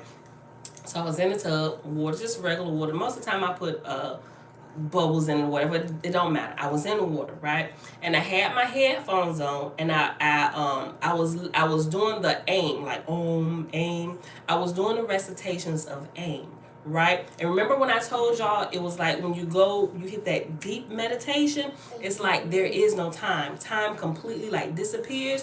So it's like I would literally within a minute I would get into that deep meditation. And then once I'm done with a cycle of meditation, my eyes will pop open, and it's like 10 minutes later, I'm like, what in the world just happened? Where did I go? Like, I was here mentally awake. I was doing a meditation, then I went into that deep meditation, and it's like time just disappeared. And I was done. I was like, I literally just, because I had it on my headphones, it's recorded. And I'm like, and I sat up in the tub. I'm like, wait, what just happened? I'm like, okay, am I tripping? I know I literally just thought, but what I was realizing, well, I didn't realize it at that point until after some days. I'm looking like, okay, has this ever happened to anybody? And say you actually hit that deep meditation part, which we also learned about in My Big Toe. He said when you hit that, it's like time disappears, like time is non-existent, and it's like when you get out of the meditation, when it happened to him, he said it was 3 hours later, and he could not tell you where that time had went. Like, I've been here for 3 hours, impossible, right? The room was empty. The students, but it was like one student there talking to the teacher, everybody was going home, but they didn't disturb him because they saw that he was in a deep meditation state, right? And it's that deep meditation state right there where a lot of things can really be healed and things worked out in your spirit, where spiritual growth happens. Like that, you can go there to get answers. Like you are tapped in to the spirit of Yah, right? Listen. Okay, so when it started happening, and it happens. I hear people talking about they just be sitting outside in nature in the grass. But it happens also in water. I wouldn't necessarily recommend that you try anything with fire. That is not my experience. But sitting in water in the bathtub, right? Okay. So I was doing a meditation, and the recording of the meditation was 11 minutes long. For the first minute, I'm fully conscious aware, but then because I had already been practicing it, my spirit was just ready, and I just go into the meditation, and 10 minutes later, I'm done. I'm like, what? And I look at it, the thing is completely done playing, and the time is 10 minutes later. I'm like, what is happening? But also, what happened, the whole point of me even telling y'all this, what I began to realize when I kept doing that, it felt like my legs were disappearing. And I didn't know they what, you know how your leg or your arm feels when it falls asleep, or your hand falls asleep, you guys, it wasn't that. It wasn't like it didn't fall asleep, because when it falls asleep, it's heavy, right? Like heavy, like, oh my gosh, and let me, shake it or whatever, like, oh, you can't really move. No. It was complete opposite. It was completely like it wasn't there. I even reached down and touched it. I could feel it with my hand, but I didn't feel any I didn't feel my hand when I touched and rubbed against my leg, and I lifted. I'm like, what is going on? It wasn't heavy. It was like it just wasn't there. Like it wasn't attached to my body. I was able to lift it because my brain moving, got send a signal down, lift your leg. The leg lifted, but I couldn't like feel it like I can wiggle my toes, and I wiggled my toes. I could see myself wiggling my toes, but there was no weight there. It was completely weightless. Blew my friggin' mind and scared me. So I waited till the feeling came back because I didn't want to step out. Although I could move it, I could touch it, but I couldn't feel it. It was like it wasn't there. I waited till all the feeling completely came back because I had started freaking out. I didn't know what I just did or what I tapped into, but I had to stop because I didn't want to just like disappear. Now, when I say I was freaking out, I freaked out. And the only person I could really talk to about it was my sister because my husband probably would have thought I was nuts, right? This is probably the first time he's hearing about this. But me and Alicia was talking about this, like, girl, I don't know what I did, what I done tapped into. I was like, but something happens. But as I began to read a little bit more about meditation and how it's almost like meditation when you laying down and your spirit like leaves your body, but your body's there and you can see. It was that process happening like it was like not even a slow process, but it was just like happening where it was like I was lifting it out. I don't even know what to call it, but I'm still studying this, but it blows my mind what meditation does and how you literally can disengage from the flesh while the flesh is still there living, but you can actually come out and just like really become a scientist and explore like, oh my gosh, what is this? Like we can do this. Guys, I ain't gonna say it's freaky crazy, but it's amazing, right? When you actually get to this level of meditation, what happens? And so I haven't gotten here, well, when my whole body is like completely disengaged, but it's like I'm asleep or whatever, or I'm actually laying down on the bed. But you can actually, in Mr. Monroe, they talk about it a little bit in his books and at his university when they was testing all this stuff. You can literally do this and you can let's just call it astral projecting or whatever, right? And you can leave, and because they did this with some of the military, even in that CIA report at a portion when they started talking about this, they were able to project their spirits in places like you sit right here. And that's how they stole secrets from China and Russia and some of the other places. How some of y'all ideas that y'all get, y'all be staying down in the hood or whatever, and next thing you know, it's on a movie screen. Who stole the same thing that happened with the woman who had the Matrix? She won that whole lawsuit. Like, how did you get this from this woman? How did it end up in Hollywood, right? They know how to do this, right? But they use it for nefarious purposes to extract stuff from us that we'll probably never have the resources to actually get out there and bless the world with because we don't know, and they keep us ignorant. But this is one of the things that can happen. You can literally do this, and so they project themselves out, and they can go visit all over the world, doing whatever they want to do. They can literally get inside of places and do stuff, pull back information and bring it back to where their body is, get back fully active in their body and go. But anyway, that's what was happening.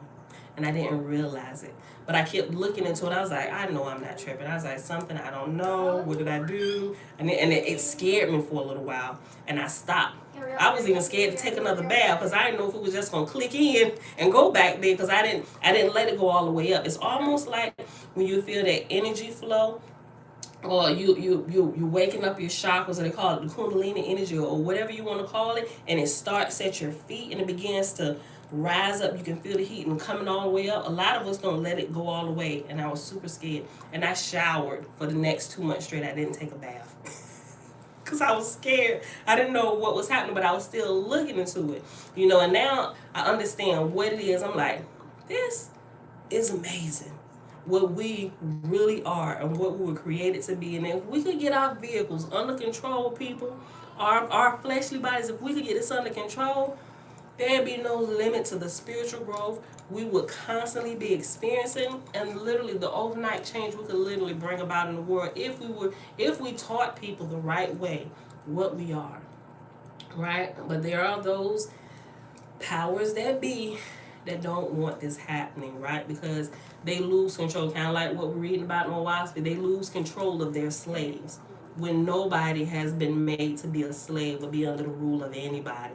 You may have teachers and parents up until a certain time just to make sure you're going appropriately, and they put you off, right? But they got everything all chopped and screwed, and they all the false gods, they still want to rule and reign, right? When Yah has created all of us to be free and grow and to develop, right? Okay, let me go. Where we at? Oh, hold on. I'm gonna finish reading this, y'all. Y'all gotta go. It's a holiday, so okay. There is one more important divine name which is common to both Indian as well as ancient Egyptian mystical philosophy. The Sanskrit mantra Hari Om, Hari, and I have an asterisk, Om. The Sanskrit mantra Hari Om is composed of Om preceded by the word Hari. In Hinduism, Hari means he who is tawny, Tawny. The definition of tawny is a light golden brown. This is a reference to the dark colored skin of Vishnu and Krishna. Vishnu is usually depicted with a deep blue, and Krishna is depicted with a deep blue or black hue, symbolizing infinity and transcendence. Hari is one of Krishna's or Vishnu's many divine names. It also means hail, as in hail to the great one, Hail, hail to the great one, or it may be used as the great one. In the ancient Egyptian magical texts used to promote spiritual development, words of power or heka, mantra, the word Hari also appears as one of the divine names. Thus, the Hekau mantra Hari Om was also known and used in ancient Egypt and constitutes a most powerful formula for mystical spiritual practice. The spelling may be Hari, Hari, or Hari, Hare. Simply choose a Hekau which you feel comfortable with and sit quietly to recite it continuously for a set amount of time. Allow it to gradually become part of your free time when you're not concentrating on anything specific or when you are being distracted by worldly thoughts. This will serve to counteract the worldly or subconscious vibrations that may emerge from your own unconscious mind. When you feel anger or negative qualities, recite the Hekau and visualize its energy and the deity associated with it, destroying the negativity within you. For example, you may choose Amun Ra Patah. When you repeat this haiku, you are automatically including the entire system of all gods and goddesses. Amun Ra Patah is known as I know how to say this word. Nebercher. That's not how you say it, but you are including the whole class of the netters, right? You have the netter and the neteru, right? The nebercher, the all-encompassing deity. You may begin uttering it aloud. When you become more advanced in controlling your mind, you may begin to use shorter words. For example, simply utter Amun, Amun, Amun, always striving to get the source of the sound, right? Amun.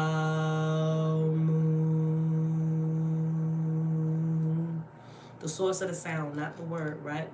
The spelling of the word is just so you can get the sound right, okay? You may begin uttering it aloud.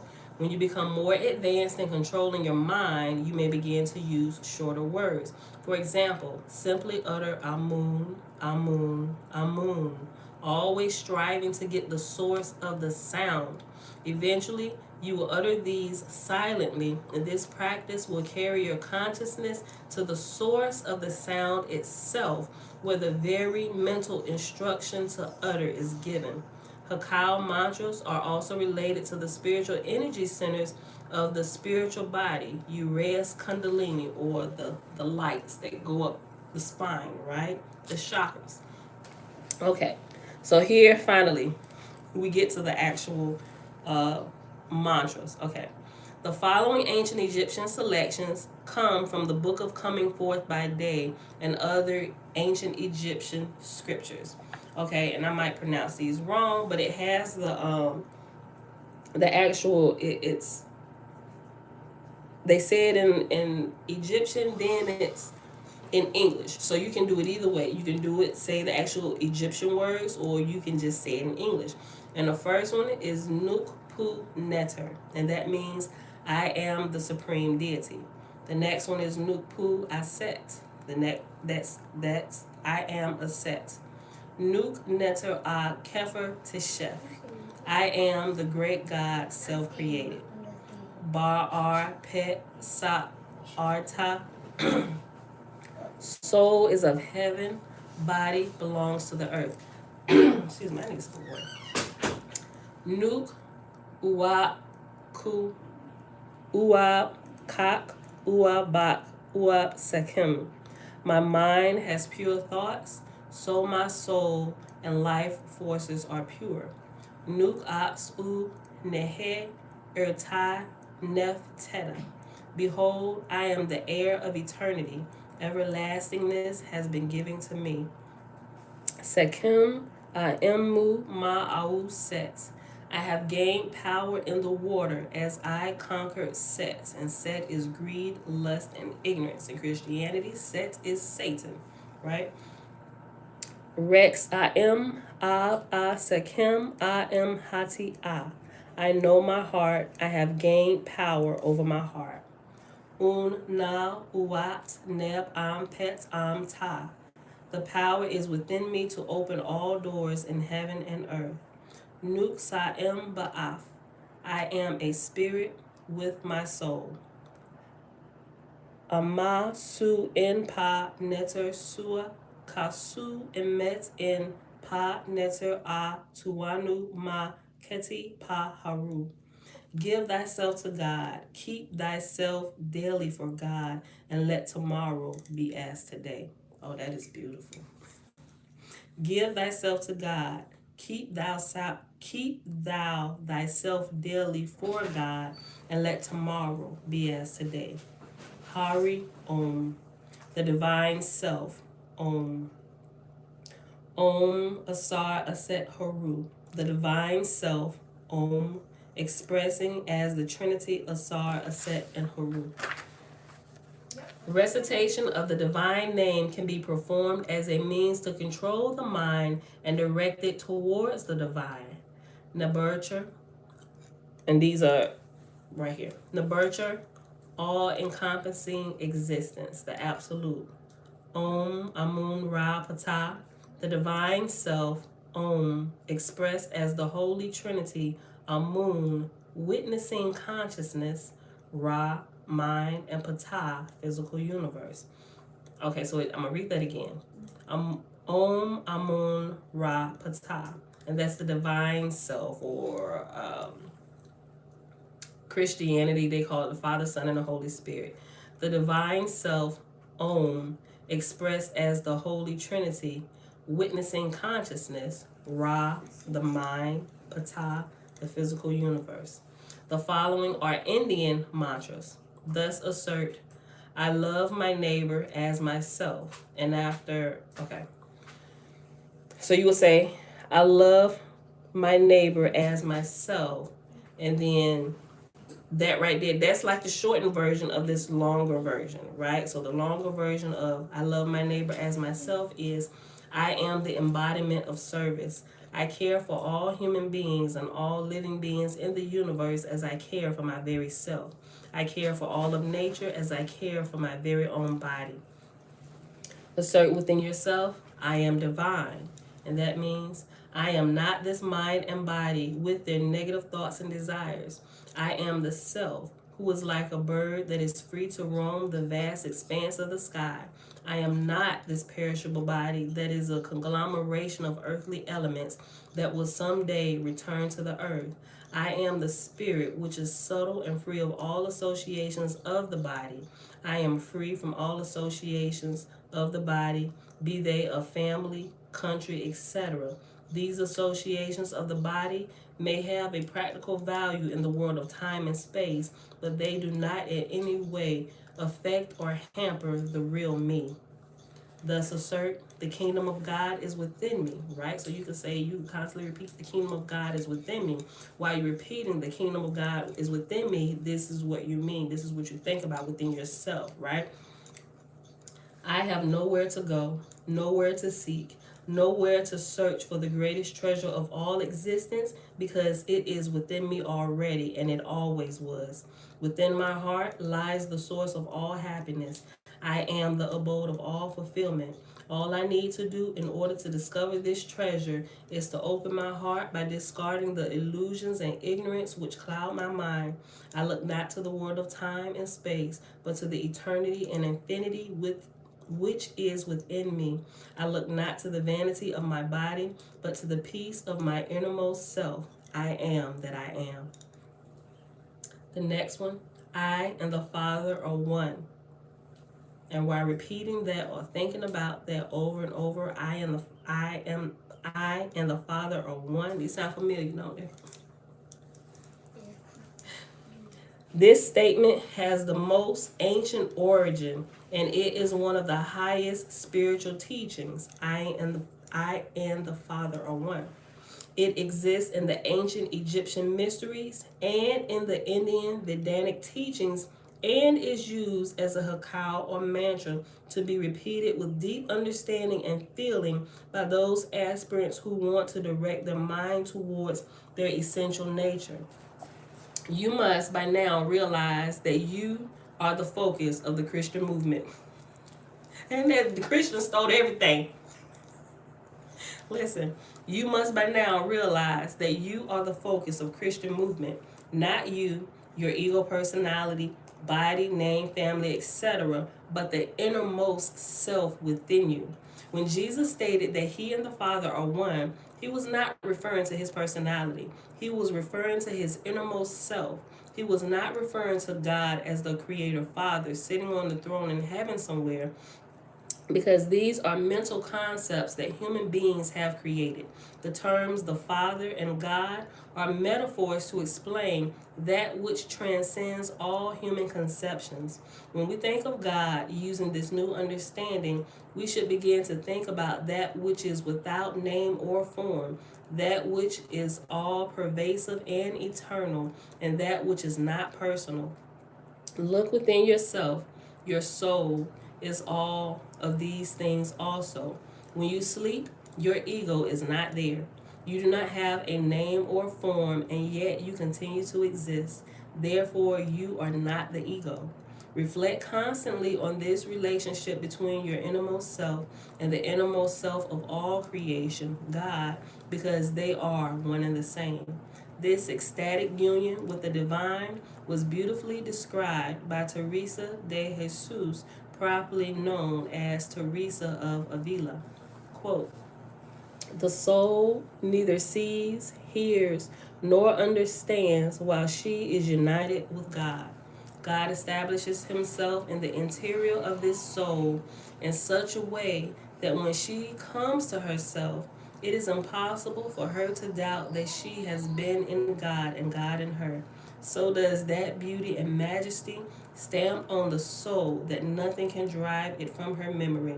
The soul is no longer the same, always enraptured. That was so good that we need to read it a second time. Listen to this.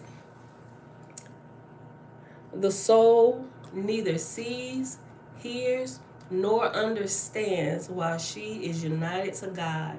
God establishes himself in the interior of this soul in such a way that when she comes to herself, it is impossible for her to doubt that she has been in God and God in her.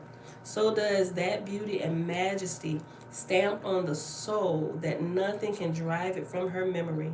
The soul is no longer the same, always enraptured. End quote. Thus assert I, the innermost self, not the ego, am one with the innermost reality of all that which exists, which transcends all outer manifestations, all names, and all forms. This is the internal realization of divinity within you, right? I and the Father are one. Assert boldly, the kingdom of the Father is spread abroad upon the earth, and I see it, right? And if you recite that, this is what you internalize on the inside of you. This world, this universe, my body, my loved ones, all human beings are manifestations of divine consciousness. All this is a reflection of the innermost self who is eternal and infinite. I, the innermost self, am the sustainer of this reality as I sustain my dreams in the vastness of the mind. All that I see is a reflection of the innermost self. All this is the queendom of heaven. Therefore, both internally and externally, I have discovered the transcendental reality. I am all this. This is the external realization of divinity in all creation. I and the Father are one, right? And that, my beautiful people, is where we're in at today. That is the end of that section. So tomorrow we'll start in, it's still meditation, but it's technique 1, simple meditation technique. All right. So I hope y'all enjoyed it. That was really good.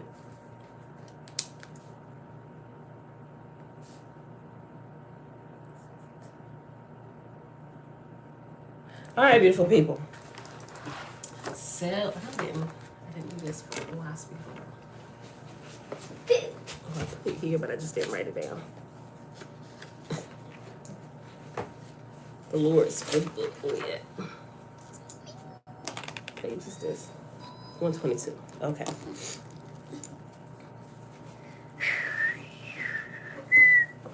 Oh, cool. Put down. We're making in the video. Mm-hmm. Yeah, you can end it. Hold on.